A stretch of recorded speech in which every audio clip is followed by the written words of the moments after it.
Warning, Scream Things. This episode contains spoilers for 2024's religious thriller, Heretic. If you haven't seen it, well, the doors are already locked. As Mr. Reed says, I can show you God if you're willing to die. Are you willing? Horror isn't just jump scares. For some characters, it's a journey from victim to victor. This is Final Girls, the podcast where we analyze the genre's iconic leading ladies. These women don't run, they reload, and we gather survival tips along the way. I'm Kelly, a film grad and slasher enthusiast. And I'm Sarah, a pop culture writer with a killer instinct for subtext. So choose your weapon because this is gonna get messy.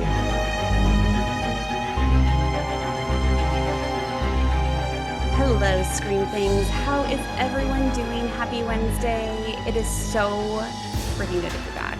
How you doing, Kelly? I know, it's amazing to be back and also to be in October. Yes. Our favorite. Best time of year. I'm going to apologize again because my room is very echoey because we just moved and we actually bought a house, which was really exciting. And I got to take over one room and turn it in. Oh my God. I turned it into my office/poll room, and I'm calling it my work room, WERK.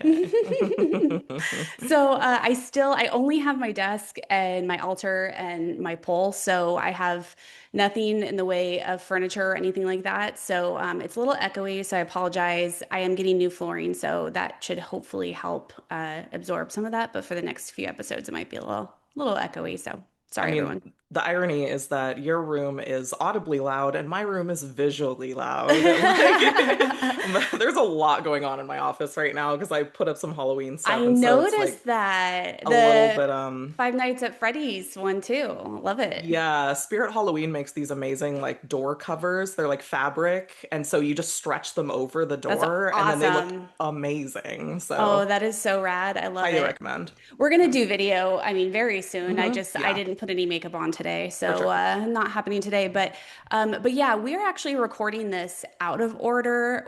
This is our first episode back for season two, but Other than the it's minisodes, I do yeah. that, yes. But it's going to be airing second for season two. So, really excited. I have to show you this. And Scream Things, you can't see it, but Trader Joe's has mini tote bags Oh in God. Halloween Halloween colors. orange, They have yeah. orange and black. Oh my God, Nice. I'm obsessed. Eric brought me one of each color, purple and Oh, green. perfect. That's very witchy. Yeah, okay. Right? This one is Oh, it's like a black, combo. green. It's yeah, all the colors. And then my Hmm. personal favorite, all black with orange. That's funny. I thought for sure it was going to be like bright pink and black or I something. wish, I wish they need to do that for Halloween or not Halloween for Valentine's Day or something. Yeah, They have done the pink mini coolers, but of course, I love the tote bags. I'm definitely part of the Trader Joe's cult. I I worked there see. for a year. Yeah, I loved it yeah. so much. Sure. Yeah, so Trader Joe's tote bags, everyone, hopefully you're listening to this during Halloween. Otherwise, you're too late. Sorry. Yeah. eBay is your next best Oh bet, yeah, and probably. people resell this shit for hundreds of Dude, dollars. that's insanity. People like there's like a market in Japan of people that resell they literally would come over and buy like stacks and stacks and stacks of tote bags, like the big ones, and then they go back and sell it for That's like so the equivalent of like strange. 200 $300. Yeah, it's wild. So, yeah, Trader Joe's is a cult all around the world. Huh, okay. You learn Speaking of something new every cults, day. Yeah, Speaking of yeah. cults, oh my Oh, good God. segue. Good segue. Well, we're going to be talking about Sister Barnes and Sister Paxton from Heretic. And as we mentioned in the spoiler warning, there is, I mean, I think the title of this is we didn't I when I put it on the list, I didn't want to just do Sister Paxton because I mean she makes it to the end Yeah. because just the title itself is kind of a spoiler that Sister Barnes doesn't make it. I appreciate that I really appreciate that you did it that way because like the whole time I was thinking like, wait, like Sister Barnes can't be dead. She's one of our two final girls. And so it genuinely really shocked me Yeah. when that happened. And obviously like you already heard the spoiler warning, so like, that you're gonna hear stuff like that. But Yeah, so thank you for not preemptively spoiling this movie, which I actually like. I guess I'll spoil my own opinion on it. I Let's loved hear this it. I movie. know you did. Okay, what I did don't you love even know about why it? this movie like well, okay. We'll get into it. We'll get into it. We should Okay. probably do Oh yeah, like, log line people. Yeah. introductions. Sorry. Yeah. We're like just coming back for I know, season we're two. so We have like excited. all of the things to do still. So, okay. So, the log line is two young religious women are drawn into a game of cat and mouse in the house of a strange man. And the cast is pretty small. First of all, this was written and directed by Scott Beck and Brian Woods, who also directed and wrote the movie 65. Did you see that? No, I didn't. It's that one with Adam Driver fighting dinosaurs. Okay, well, I'll see anything Adam Driver I is in. know. That's why I'm surprised you haven't seen it, but it's you're not gonna I don't think you're gonna like it because you're not super into action and stuff. Yeah. It's not very good, so that really surprised me that that was their like main other credit. But it does say that they also wrote A Quiet Place 1 and Yes, I 2. saw that. Yeah. So there's Yeah. that. And I do actually really love the script of this movie. It stars Sophie Thatcher, my babe Yep. from Companion, and I know she's in Yellow Jackets. I still haven't seen it. I definitely will because I adore her. Chloe East, who has been in a lot of TV shows, but I only recognized her from this one other horror movie called The Wolf of Snow Hollow. She was kind of ditzy in that, if I remember her character. We have Hugh Grant blowing my mind for the first Yeah. time ever. Yeah. And as you know, most people know, he was in Notting Hill, About a Boy, Four Weddings and a Funeral, Love Love Actually. Actually. I kept picturing the scene where he's dancing down the stairs. Exactly. That's exactly what I think of too. I was like, this is such a different role for him. Oh my God, I love I it. super love when people play majorly against type Yeah. and succeed. Oh yeah, and I read a bunch of articles I did too. that he was like super stoked on the idea of he Yeah. got really typecast into that.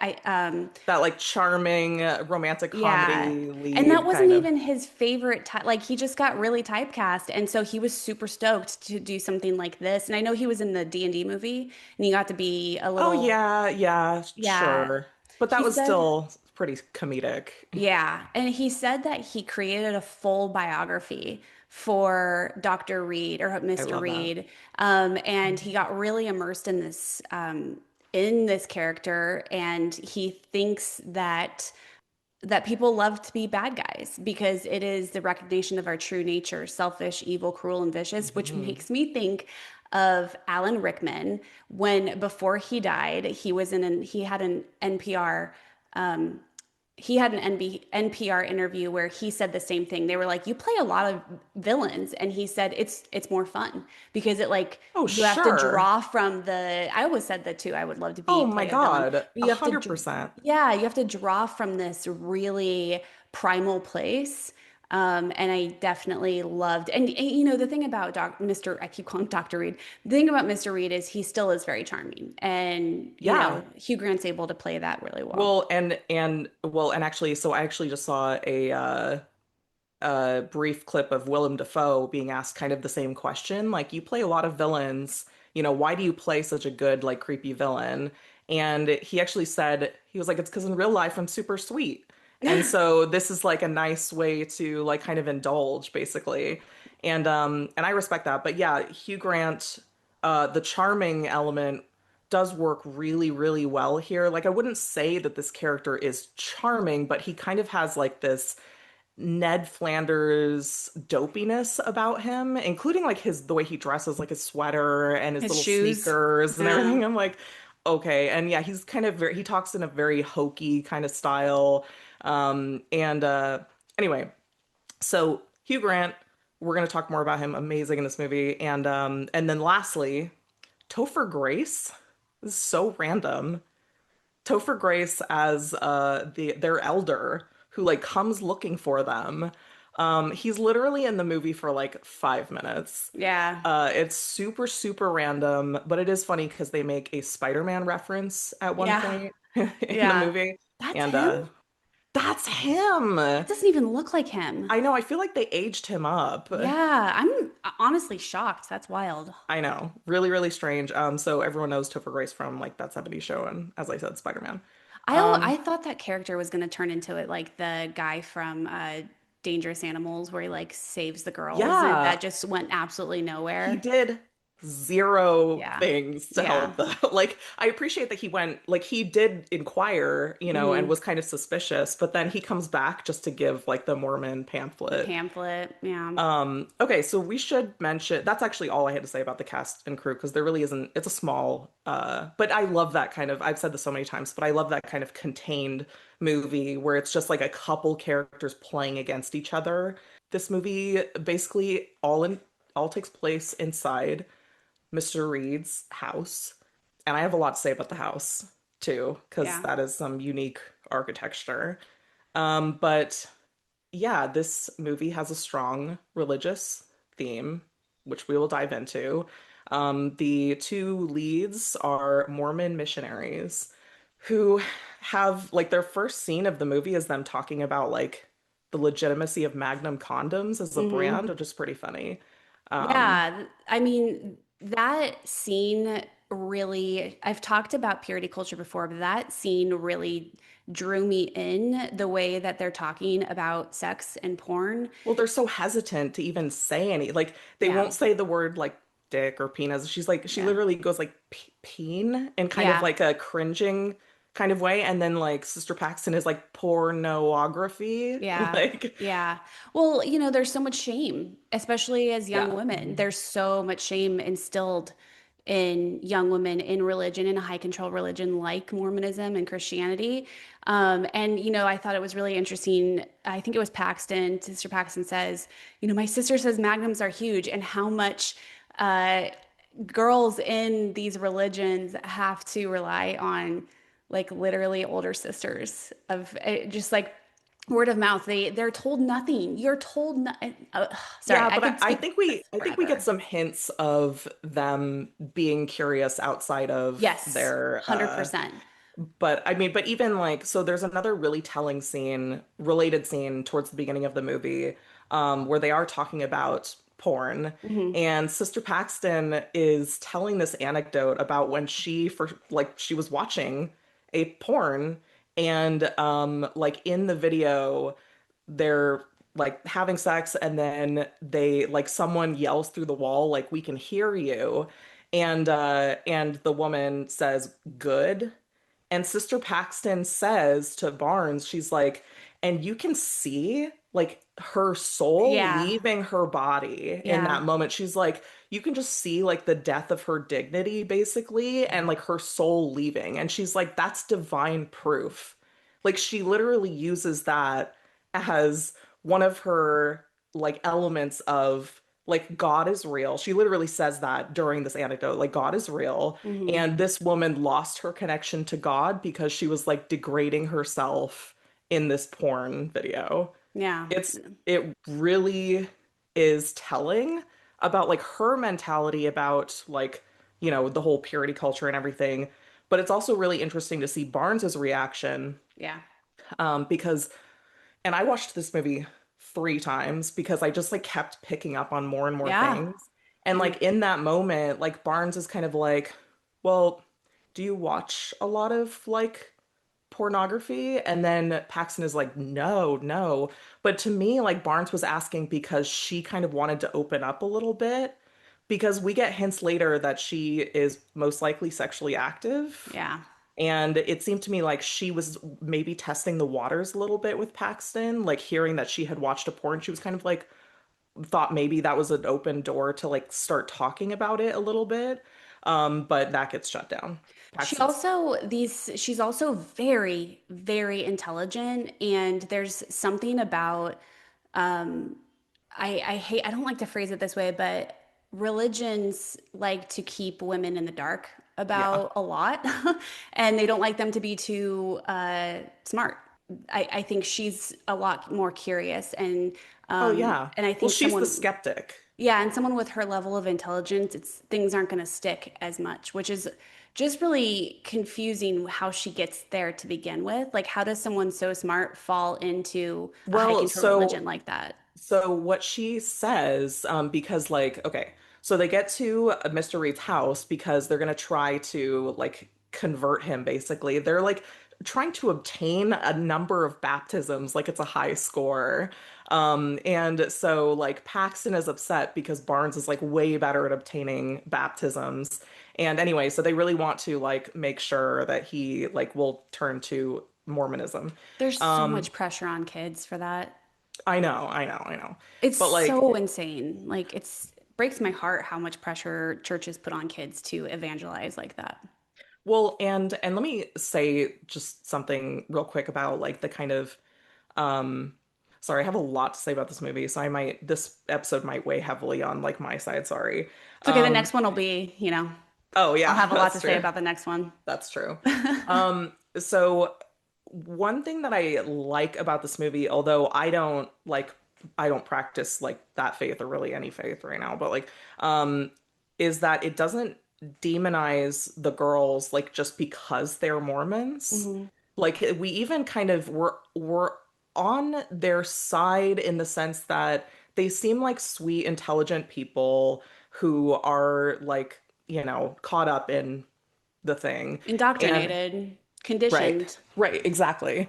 And we there's this scene early on where like they're gonna cross the street and Oh God. yeah, there's these kind of other girls who are Like like, TikTokers. yeah, yeah. And Paxton says something like she's kind of enjoying it. She's like, "Oh, I already love these girls."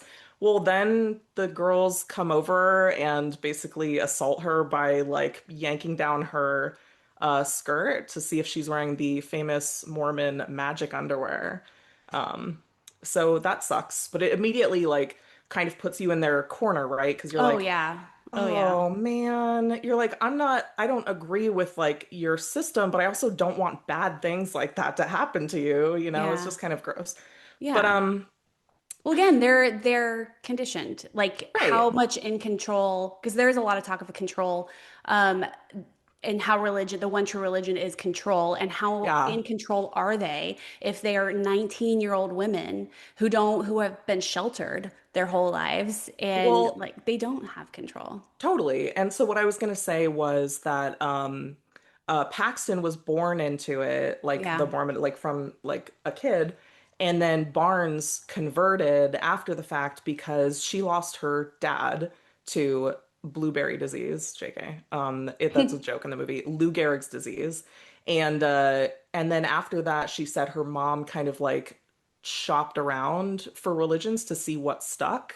And then at that point, they converted to Mormonism. And you get the sense throughout the film that she has not fully bought in. Um, it seems like she wants to believe in something, or maybe it's like her last like connection to, we don't really know if her mom is still alive or not, but she's like holding on to it for some reason, and it doesn't really feel like it's because of belief. Well, there's one interesting part that I wrote down. It's when Mr. Reed is talking to the girls in the living room and he brings up polygamy. And he Hmm. was like, what do you guys think of polygamy? And Sister Barnes gives this very canned answer. Yeah, And yeah. it's you kind of get the That it was to impression, like grow their ranks after they had yeah. lost people. But it's one of those things like I remember because in high school was in a high control religious environment. The church we went to, not necessarily my family or whatever, but it was we were just taught phrases and like we didn't have to absorb them. We were just taught how to respond to certain questions, and that's exactly the kind of response that Sister Barnes gives. And so I don't think it has fully Totally. sunk in. Well, and so like Reed challenges her immediately after. That's what 99% of this movie is him challenging their beliefs and kind of explaining to them like why he's doing that. But like he challenges her like defense, sort of pseudo defense of the polygamy thing, by saying like, "Oh, I think it was because Joseph Smith just wanted to like have sex with a lot of women." Yeah. And there's the theme to the movie of like well, you only believe what you believe because of like really good marketing, Yep. basically. Which makes me laugh because I work in marketing. Because even at the very beginning, Sister Barnes was like, they were talking about Magnum condoms and how they're the same as regular condoms. And Sister Barnes goes, "What else do Exactly. we believe because of marketing?" Exactly. Yeah, it's all about how we're sold. He even calls missionaries salespeople Right. for religious organizations. So yeah, there's a lot of that theme. So on the like the note of the marketing element, like believing what someone sells you.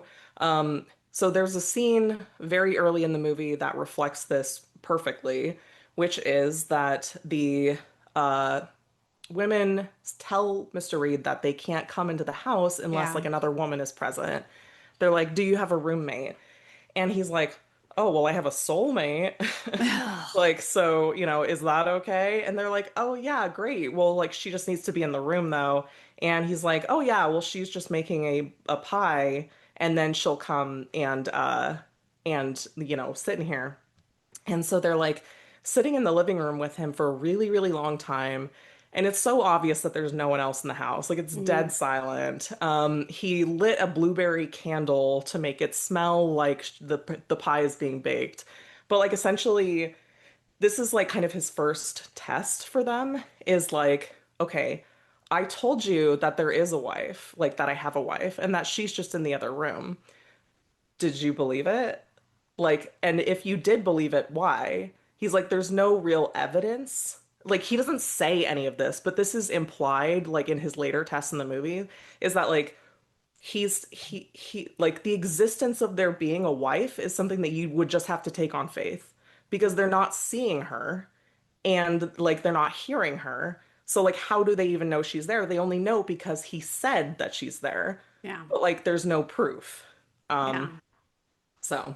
That's a whole thing with him is like how do you know it's real if you can't see it or experience it or whatever. And that's one of the things I think is really sweet about Sister Paxton is she's kind of like you just feel it.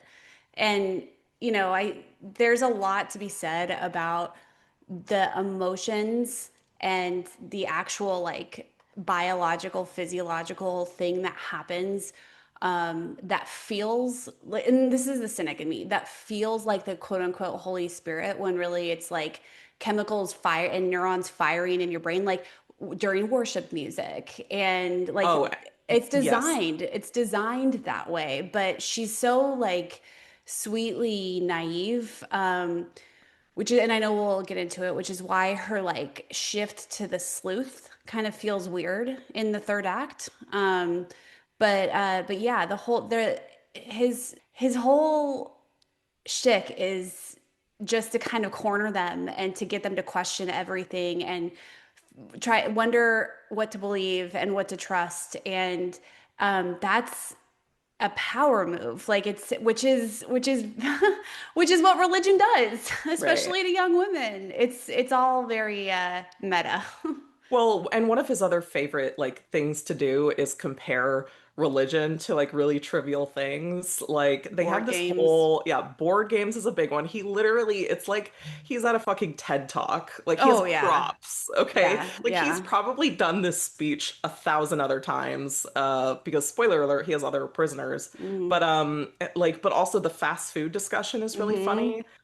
First of all, I will not tolerate any in and out slander. That is unreasonable. And also, they talk a lot of shit about Taco Bell. I know we don't talk I about fucking Taco love Taco Bell. I Bell. love Taco Bell. Oh my Yeah. God. I mean, to be fair, if she almost died as a child Yeah. because of like Ebola or something, then that sucks. I Was it always thought Ebola? E. coli. E. coli. Ebola. Ebola. I always thought Conan Oh, O'Brien's hatred for Taco Bell was hilarious. I like Yeah, that episode, yeah, the where they hate. go to Taco Bell. Oh yeah, the hate for Taco Bell is just it's funny. But yeah, you're right. He does. like the weird he talks about iterations a lot. Yeah. So a big theme of Yes. these that he's telling the girls and making them question like their memories. And he says like your memory is just a memory of the previous memory of the It's just a memory before that. version of a version Yeah. of a ver and he uses music to explain Yep, that yep. too. The Air That I Breathe by the Yep. Hollies to the Creep. Creep by Radiohead to Lana Del Rey's Get Yep. Free. Yeah, he uses all, he says it's just diluting and obscuring Hmm. the original. And he likens all 10,000 earthly religions to that, to as like descendants of this one ancient truth Yep. that spawned three basic religions, and they're the Abrahamic religions. It was like Judaism, Yeah. Christianity, and Islam. Yeah, and so he has like this whole setup in his house, because by now they've come to realize that they are trapped. Hmm. Like the doors lock on a They picked that up timer. really quickly too. They do, but also they're still like being really naive about the whole She's thing, which fawning. Paxton is fawning. she is. Yeah, she's trying really hard to not even intentionally, but you can tell she's falling back on that defense mechanism of like, hey, You're very so you're smart. so smart. Thank you so much. And We've learned a lot. he's doing weird things like asking her to do a drum roll on her abdomen and stuff. Anyway, like but so he takes them into the back room in like a really creepy way. I will note that for most of the movie, none of the like violence is physical. Like he doesn't touch them for most of the movie. Like he doesn't shove them into rooms or like grab their arm and like yank them along. It's all done through like psychological Oh yeah. mind games. It's all mind games. Because that also makes them question things, right? It's like, well, Hmm. he's not like openly restraining us. So is there something bad going on here? Like they Yeah. can sense that there is, but they don't know for sure. Makes me think Then of Gift of Fear and exactly. Barbarian. Well, and you can see the look on their faces when they, especially when they see the candle, that's the blueberry pie candle, and they're Yeah. like, oh, something is not right here. But so they go into his back room, not by choice. They just, want to leave. And it's built like a church. Like there's Yeah. an There's altar, pews. there's pews, and he also has, so in addition to his like board game setup, he also has like a wall of religious artifacts that he uses to explain like, oh, this has been a thing in every religion for, whatever, whatever. Like you think it's special, like December 25th. Well, that, date shows up in a million other religions and basically just trying to like show them that their religion is like that they should be questioning. Yeah. And I'm not going to defend like Mr. Reed here, but I will say that it's clear that he is an intelligent person who has heavily studied this Isn't topic. he a professor? I think that's Yeah, part of the I think biography that Hugh yeah, Grant made for I him. think that was part of it. Yeah. Theology professor or something. Yeah, and so he has a lot of information and he's been doing a lot of like trying to find, like Oh, he it's his said, life's work. it's his life's work trying to find the one true religion, is what he always says. And he says, unfortunately, he found it. There's this interesting moment where he has these two doors Yeah, I read in that in his, there. Yeah. yeah, in his church room. I meant to look up the significance of the colors of the doors because one of them is green, Hmm. and one of them is purple.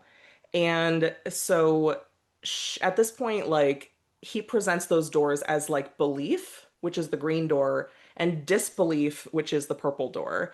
And they can choose, like based on their belief system, which one to go through, and that will essentially like decide their fate.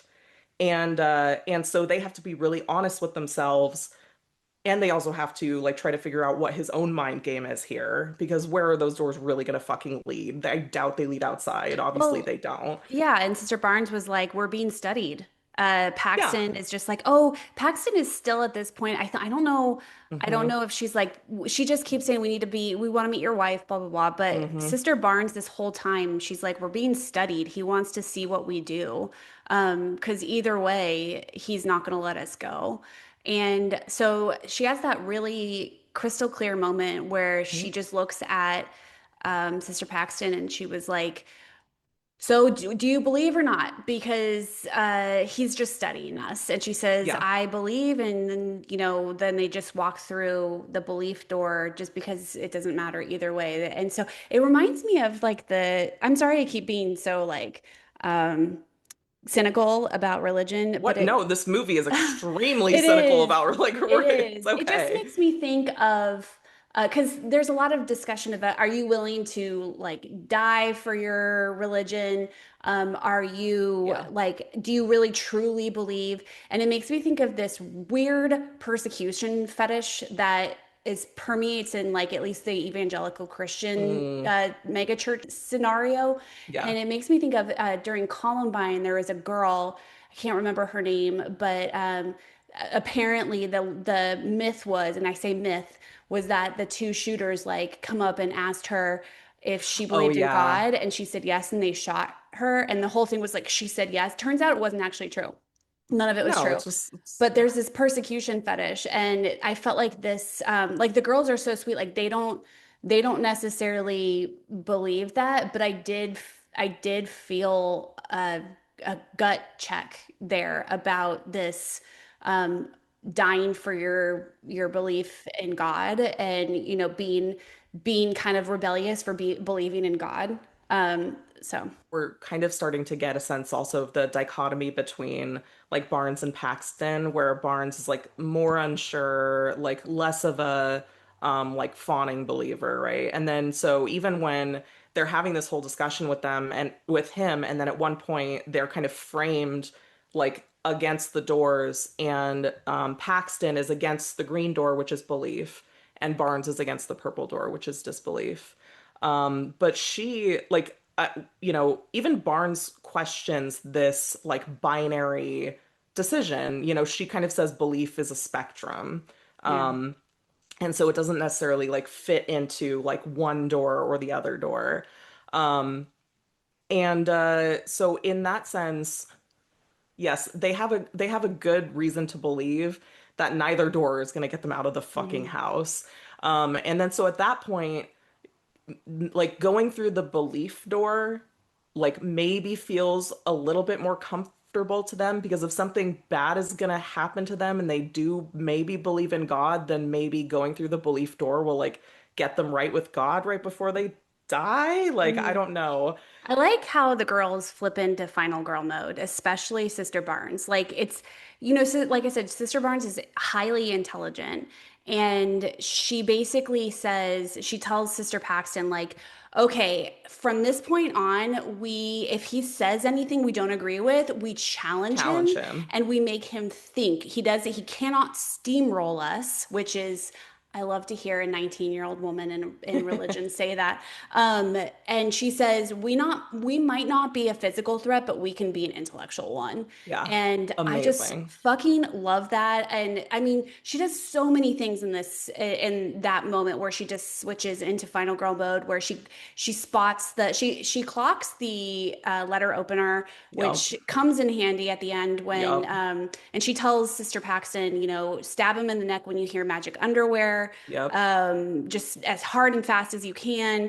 And she's like, he's watching me too closely, which Yeah. I thought was such an interesting thing in that scenario. Like even just understanding that, being aware enough of reading him closely enough Yeah. that she knows he's watching her more. Yeah. Um, I thought that was really, really interesting. I really she does so many Final Girl things. Well, and with the matches, I was like going to she mention tries the to pull the matches matches. under the Yeah. door. Yeah. So I was going to ask you, do you think this prophet thing was Okay. necessary?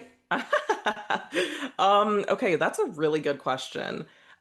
This kind of threw me for a loop in the movie a little bit. It kind of comes out of nowhere.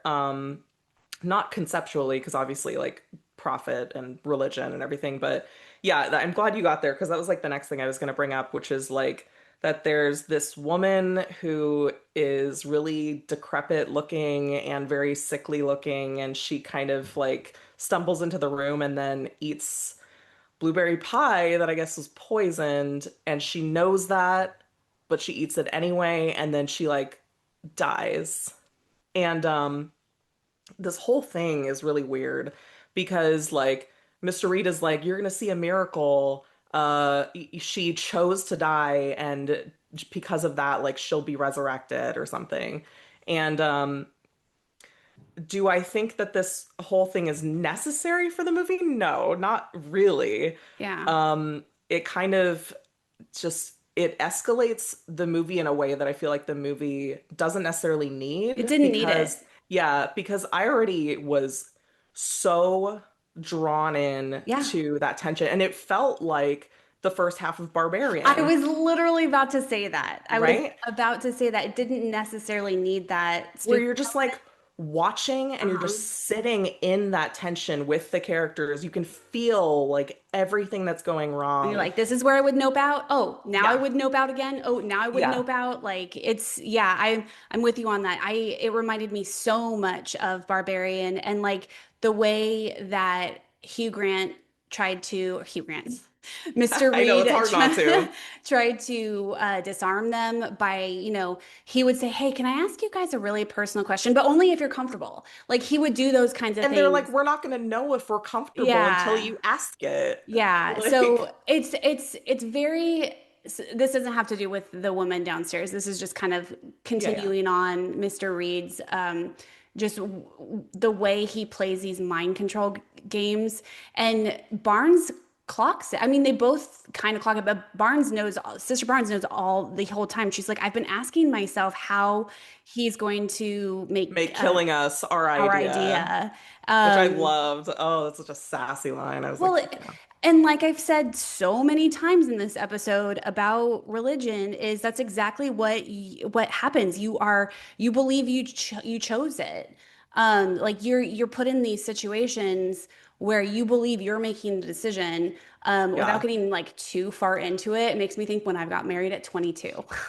Like I thought I was choosing to get married at yeah, yeah. 22. But you were It had funneled there. Yep. It had everything to do with thinking that being told that that was how you get happiness. That's the only way Yeah, you get happiness is if you do you make these choices. And so that's a huge, and he, like again, he talks about control and the women choose to be down there. And yeah, even Sister Paxton, towards the end in Act 3, she becomes this sleuth and she's like, they chose to be here because you made them choose to be yeah, here. exactly. Like this whole thing was just an exercise in the one true religion, which is control, which is just it's just fascinating.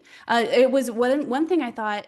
Speaking of the sleuth switch, which I Mhm. had to suspend disbelief a little bit because we find out that Paxton has also clocked that his hair was wet and like all these things from the beginning that she could tell, like the bike lock and the all Yeah. of that, she could tell that something was off.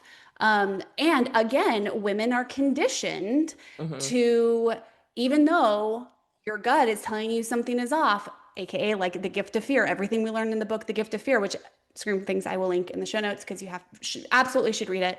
Um, we're conditioned to brush it off and to be like, Hmm. don't be mean, don't be a Yeah, bitch, like yeah, just go along with it. And Sister Paxton like fawns, like she literally like goes into this, oh, you're so smart, we've clearly learned a lot from you. It's fascinating. But yeah, she turns into this sleuth and she realizes, she puts everything together that Mr. Reed basically orchestrated the whole thing to look like it was a miracle. It was just, there's a whole bunch of mind games. It's all a mind fuck. this whole thing down in the basement with the prophet who like dies and then comes back, but not really. And Sister Barnes is like, that wasn't a miracle, it was a magic trick. Magic And trick. then Hmm. so she's squaring off with Mr. Reed, and then he slits her throat. Right as she's about to say like the code word to Paxton. Magic underwear. He slits her throat, which really shocked me and upset me. And and she dies. Or does she? He says Because she'll rise again. so there's this whole weird thing that happened. And this actually, I was on the edge of my seat with this because I was so happy that they went here. But he was talking about the simulation theory, which, if you're not familiar, is that the world that we live in is not real. And it's a simulation like being projected into our brains, and the people that we meet are just like NPCs. So the Matrix, like literally the Matrix. And it was really funny too because he says like, "Oh, Barnes was she's like a robot. Like she's an ant like she's not a person basically. She's an NPC." And I was like, "Oh my God, Like a Companion, companion. literally her character from Companion." And and so he tries to quote unquote prove that by like slicing this little metal pellet out of her arm. And he's like, "Oh, this is what was blocking her from coming back to life," which is like already an insane thing to say. But like later Paxton is like not really buying into this whole theory, and she's like, I think that was contraception. Yeah. Which is funny because I didn't even know that that was a form of contraception, but like I did look it up and yeah, it is. Nor plant, um yeah. and like that, and the whole time I was wondering, okay, if it was contraception, how did he fucking know that that was there? Okay, so he sees He sees. the scar. Yeah. Yeah, he But knows like that. the first time that I saw the movie, I thought that was like a self-harm scar or Oh, something. And so I forgot that that was even like a thing. But yeah, he obviously saw it, digs it out of her arm, and but this is funny because he tries to set up this whole theory by like doing this thing with the candle flame or the lighter flame or something where he's like, "Oh, people like react differently. There's like a digital artifact like that happens if they're not real and stuff." And Paxton is like, I think you're improvising. Like, yeah. I don't She think that says, this, with all yeah, due respect, I don't believe this simulation hypothesis. yeah, yeah, And she also, that's when she's like, she really calls him out. She's like, This didn't go according to your plan." exactly. Partly because the like prophet said some stuff that she wasn't supposed to. Like everyone has declined the offer to be killed to be able to see God. And then Barnes is dead. Paxton is like she figures out, like you said, she kind of goes full sleuth and she figures out that there's like a secret door like underneath the table. She goes down there, and this really made me think like, you know, Dante's Inferno or something like the nine circles of hell. It reminded me of like as above, so below, Mhm. because she literally says like the only way out is through. And so she's like going through, and like I don't know, did you think that these other like rooms that he was going through were like the discarded religions, like the ones that he Oh, tried out but they didn't fit or he didn't yeah, believe in maybe. something? Actually, that makes a lot of sense. Because I I think just saw the occult symbols, but yeah, the one room had like more culty stuff, and then there was like a Judaism symbol, and so I just thought interesting. like, oh, he went through all this stuff and then just like trashed it because he was just like, I don't know. She gets to the other women that he has captive, and this is where we learn his whole like thing, which is that the only true religion is control, which she has figured out as well. Then she attacks him, and then she runs away, and then he attacks her and like stabs her. And then this weird fucking thing happens where they're both stabbed and they're both presumably dying. Like his throat is cut and he stabbed her like in the belly. And he's like, pray for us, you know, say a prayer, pray for us. And she tells this story about how praying doesn't work. Like they did a study, and I looked into this, and it is valid. Like everything that's brought up in the movie is like legit, pretty much, including that Monopoly was originally created by like a famous feminist, which was really interesting. Anyway, so she's like, praying doesn't work. You know, they set up two like control groups of people, and some were prayed for and some weren't, and it didn't do anything. She's like, but the point of prayer is to think about. It just feels good to think about someone other than yourself. And then so she starts praying for both of them, and he gets closer and closer, and he's gonna like stab her again. And then Barnes gets up, and she kind of like hits him with a board that has some nails in it and kills him. And Paxton is like, oh my God, like reacting like, oh, holy shit, a miracle, like a real miracle. and she escapes. And she gets outside, and then there's another weird moment where she's like outside in the snow and it's all bright and like pretty now, and like a butterfly lands on her hand. And like there's been this whole theme of butterflies throughout the movie. Like she mentions at the very beginning of the movie, when I die, I want to come back as a butterfly just to follow around the people that I love. And then also the song Just Like a Butterfly That's Caught in the Rain is playing when they first come into like the first like church room. And then also they talk about the like butterfly dream theory, which is like, am I a man dreaming of being a butterfly or a butterfly dreaming I was a man? Something like that. My question is, because the movie ends here, except that it shows us the butterfly either like disappearing or was it ever there? We don't know. So what is your theory on how this movie ends? I don't think she made it. I think the dream is, because he talks about the butterfly dream being, it's not the butterfly effect. It's did this guy actually dream that he was a butterfly, or was it a butterfly dreaming that he was a man? And yeah, I don't think she makes it. That was it's beautiful and also has this like heaviness to it, this ending. Like you're so glad she got out, but then the butterfly kind of disappears and you're like, oh my God, did she actually make it out? I don't think she did. I think she died on the floor right there, with Barnes never got Barnes. up. Yeah, And so like that's my theory too.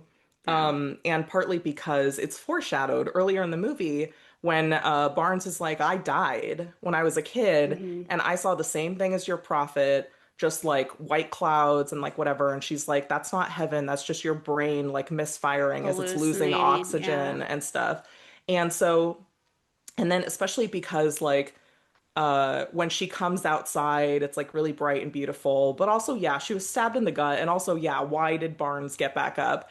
Like the only way that I could see, like, I think you can take the other reading of the movie too as like maybe there was a miracle or something. But like I don't want to put down like if you believe that about the movie, that's fine. I understand not wanting to see like the bleakest, darkest version of it. I don't know. Part of me also wondered like was like were we positive that Barnes was totally dead? I mean, if you want to believe that Paxton made it out, but you still can't believe in the miracle element, Right. maybe you believe that like Barnes didn't fully die and maybe had like just enough strength to get up and like save Pac. Like I don't know because when they were doing the thing of like the death of the prophet, Mr. Reed made them like feel her pulse and see that like she was dead, but he never did that with Barnes, and he was Mhm. the only one who got close to Barnes. I mean, it seems likely that she was dead, but I'm just throwing out like devil's advocate theories. Like we don't know. We didn't see the pulse check, but Yeah, it's a very I took it very the bleak ending. yeah. And so one thing I really liked about Paxton, even though this is, her fate, is that I think she really embodies how this major sense of cognitive dissonance Hmm. that you experience, where you have these questions, and I think Sister Barnes has them more, where you have these questions and you see things that don't line up. Yeah. And I think there's a moment where Sister Paxton, when she's by herself, that she kind of turns into someone who can think for herself. And she doesn't have this cognitive dissonance anymore. She's really much more rooted in the Hmm. present, the here, the now, what she can What you see can in front of see. her. Yeah, Yeah. yeah. And so, it shows that women are told in these kinds of environments that they shouldn't question things, but she was kind of forced to. She was kind of Yeah. forced to start questioning things, and that's, she started following her instincts, and I think that is such a great allegory in this movie, and it just speaks to what happens when women start to actually question that cognitive dissonance. At least It did for me. I know Yeah. other women it happened to where you're like, that's not lining up. And what I'm seeing in front of me is this. And granted, I still think Paxton has this, it's the way you feel type of a thing. So there, but as Sister Barnes says, it's a spectrum. Yeah. And Mr. Reed doesn't consider that spectrum. And I think that's where true religion lies, is in that spectrum, in that gray area. Yeah. I don't Do think you there is a think, one true religion. right? Do you think that Reed killed Barnes because he didn't think that he'd be able to like keep her as one of his perma captives? Oh yeah. Oh yeah, Like because that he she would never was be able to like break her down like that. yeah, because she was an intellectual threat. So she knew like that she wasn't getting out of there. So he I think it's maybe he thought that Sister Paxton was going to be the easier one, Yeah. and he just had to get Sister Barnes out of the way. Maybe. Well, and lastly, do you think that he ever had a wife? Was there ever a wife? Honestly, for a dude that creepy, I no. mean, creeps get wives all the time, but like, but Yeah. I mean, it's funny too because they're like, "Oh, this is such a beautiful house," and he's like, "My wife built it." It's like, okay, what? But like, because that we didn't really talk actually that much about the house, but it is a crazy maze basically, Yeah. and it's actually really really cool. But with that house being obviously built in such a way as to be this like really convoluted mousetrap of sorts, like how long has he been doing this? Yeah.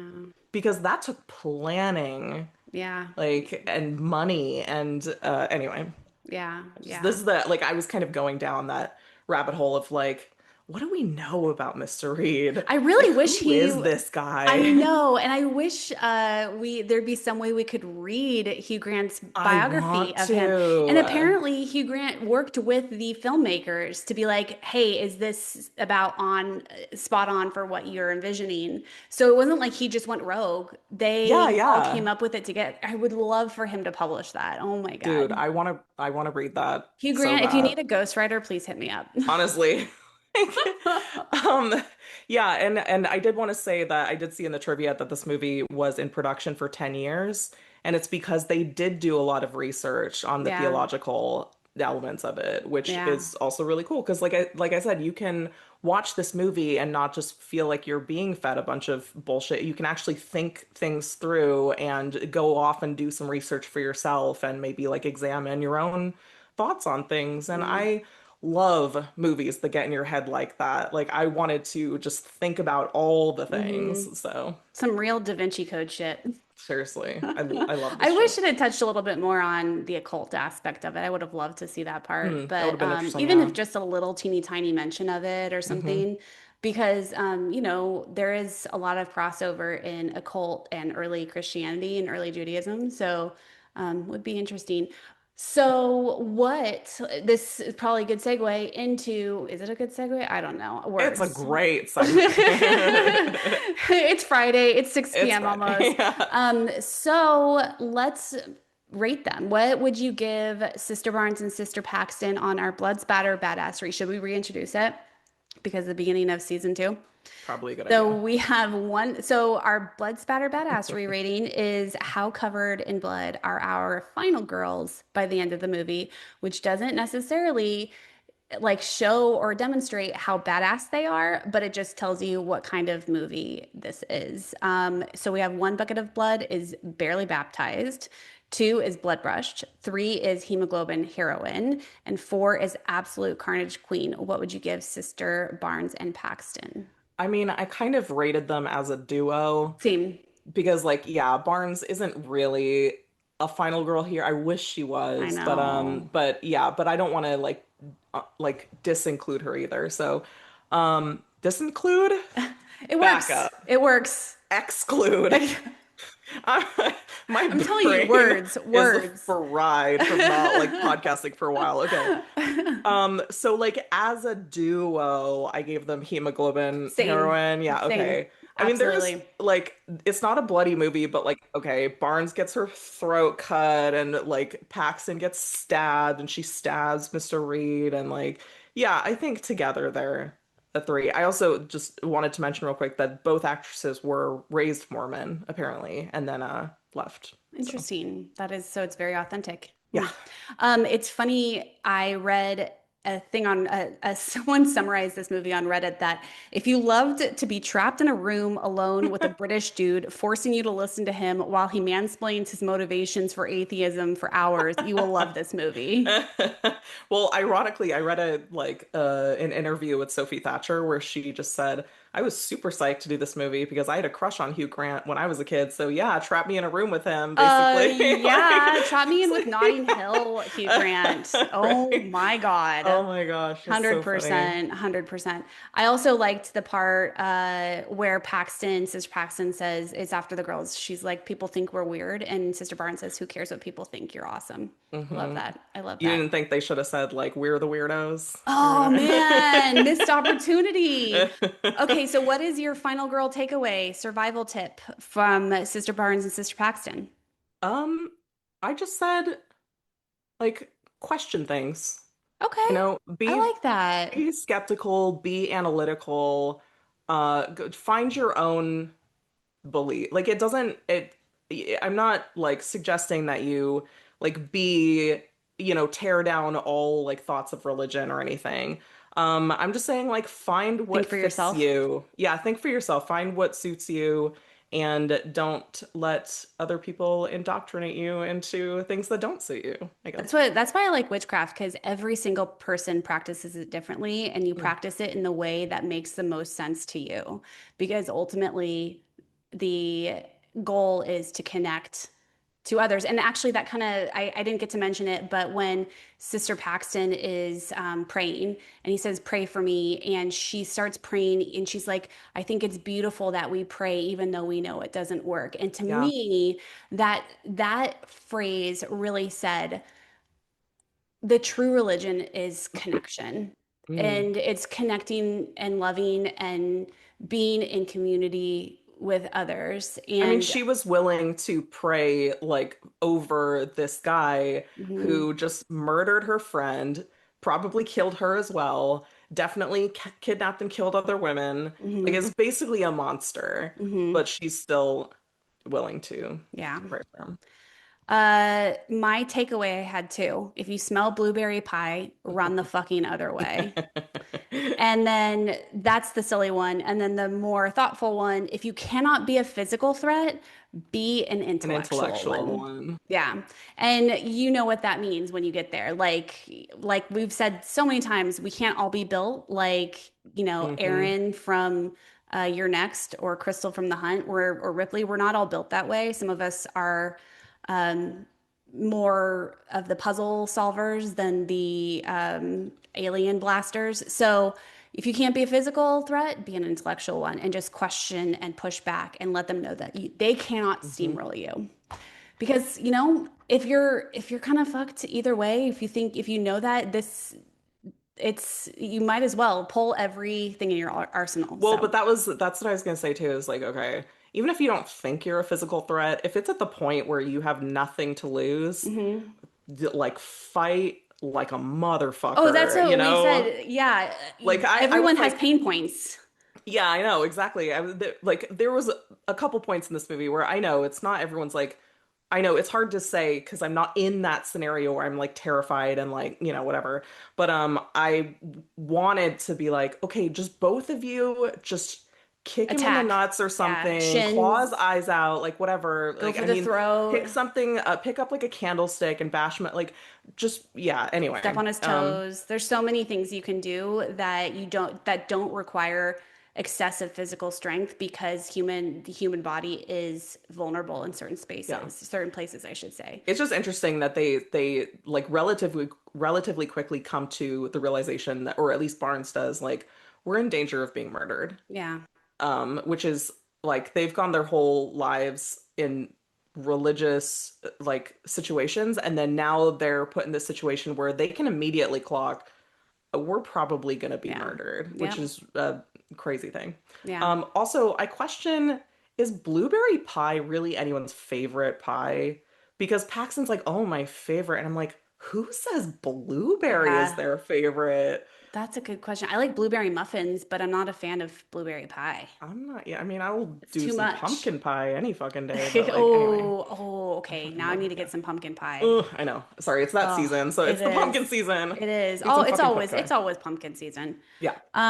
Well, we want to hear what you all think. Let us know if you like Taco Bell or if you also don't talk about Taco Bell. Let us know if you liked Hugh Grant as the bad guy or if you prefer him in Love Actually, dancing to jump on the stairs. Let us know if you think they're both final girls or not. We want to hear all of your hot takes. You can reach out to us on Blue Sky at Final Girls Podcast. Kelly is going to be kind of taking over that, so there's gonna be more discussion there. And you could also find us on Instagram at Final Girls the Podcast. I'm just gonna keep posting like silly memes and stuff, so you can look for us there. And also our website, final-girls.com. We have all the links to everything, and keep an eye out. We have some fun things planned. We're gonna start releasing merch, so we're gonna have shirts that say "Fight like a final girl." So we're gonna be releasing that. We're also gonna be finally starting our Patreon. We were so busy over the summer that we didn't get to, but we're going to be launching our Patreon with 2 different levels, and your Patreon membership will get you a couple extra podcast episodes and more content, which we love to give because Yes. I'm a Leo rising and I've never met a microphone I didn't love. So get used to it, and yeah, stay tuned for all of that. Really exciting season 2 coming up. Yeah, I think we covered Sister Barnes and Sister Paxton. Yep, we did. And until the next Final Girls Showdown, watch some Shudder movies so that you can talk about them with me because I'm really enjoying going through my list. Well, mostly enjoying. Some of them have been misses, I would say. But anyway, yeah, watch some. Hit me up on Blue Sky and we'll talk about them because I love talking movies. So Yeah, check out her mini-sode. I'll link it in the show notes. and Sarah's minisode. Watch some witch movies too. Yeah. Thank you, All everyone. right, I'm Kelly. Bye. I'm Sarah. Stay spooky. Bye.